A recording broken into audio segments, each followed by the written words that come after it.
کتاب نہ رسول دنیا کے اندر آئیں گے، تو سمجھ لو یہ بھی تو قیامت کی علامت ہے۔ ان کی بات کیا ہوں گے؟ قیامتی ہوں گے۔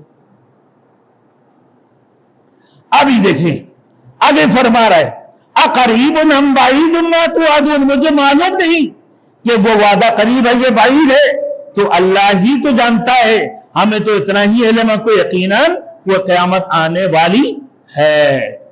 آگے دیکھیں پھر فرمایا کہ نبی علیہ السلام کو ارشاد، آپ فرما دیے قل انما العلم عند اللہ وانما انا نذیر مبین، قیامت کا علم اللہ کے پاس ہے، اور اس سلسلہ میں کہ مجھے کچھ نہیں معلوم، میں تو صرف کھول کر تمہیں ڈر سنانے والا ہوں، میں ڈر سنانے والے، میں بشیر اور نذیر ہوں، جنتیوں کی بشارت سناتا ہوں، جہنمی کو ڈر سناتا ہوں، اور قیامت کے اس بڑے دن کی متعلق صرف خبر دینے والا، کھول کر تمہیں ڈر سنانے والا ہوں کہ ایسے ایک دن آنے والا ہے۔ فَلَمَّا رَأَوْهُ زُلْفَةً سِیئَتْ وُجُوهُ الَّذِینَ کَفَرُوا، منکرین معاد جب قیامت کو اپنے قریب آتے ہوئے دیکھیں گے تو فرمایا کہ اس دن کافر کی چہرے بگڑ جائیں گے اور ان کی چہرہ جیسے سیاہ ہو جائے گا، جیسا کہ دوسرے آیات کے اندر اللہ تعالیٰ نے فرمایا کیا بھائی کہ بعض چہرے سفید ہوں گے اور بعض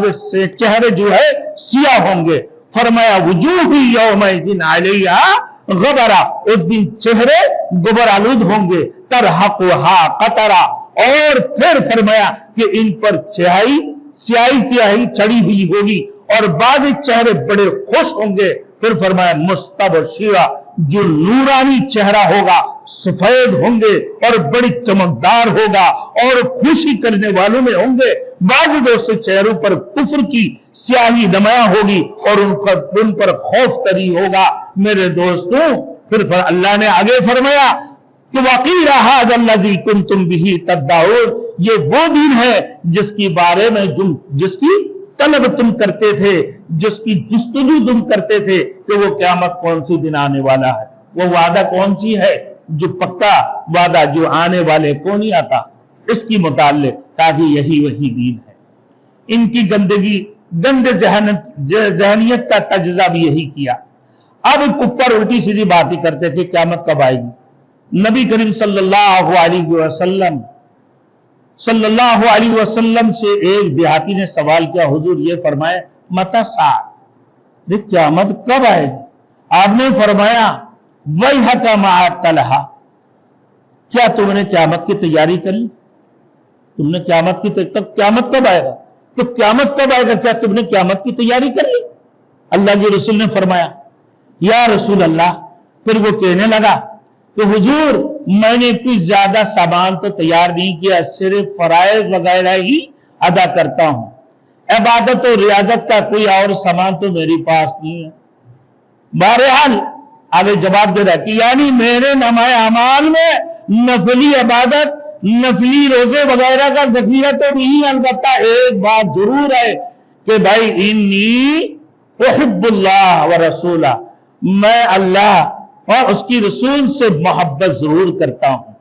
آپ نے فرمایا کہ تم بے فکر ہو جاؤ، انت ما احببتا، جن کی ساتھ تم محبت رکھتے ہو تمہارا حشر نہ انہیں کی ساتھ ہوگا۔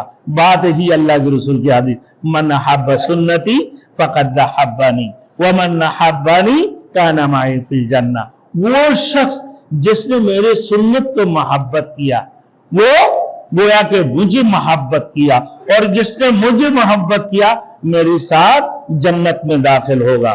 قل ان کنتم تحبون اللہ فاتبعونی یحببکم اللہ ویغفر لکم ذنوبکم واللہ غفور الرحیم۔ اے محمد رسول اللہ صلی اللہ علیہ وسلم، آپ فرما دیجئے اللہ کی قرب حاصل کرنا چاہتے ہو، معرفت ربانی حاصل کرنا چاہتے ہو، قرب یزدانی حاصل کرنا چاہتے ہو، عدل عمرانی حاصل کرنا چاہتے ہو، تو میں محمد رسول اللہ صلی اللہ علیہ وسلم کی اتباع کر لو۔